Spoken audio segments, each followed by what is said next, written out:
संदेश कोणी पाळला नाही. तो संदेश म्हणजे सत्य व अहिंसा.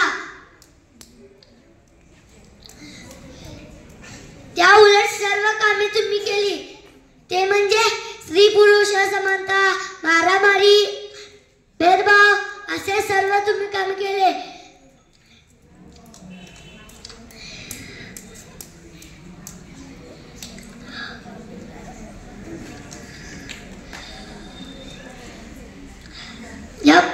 या फोटोला हार घालू नका, पण मी सांगितलेला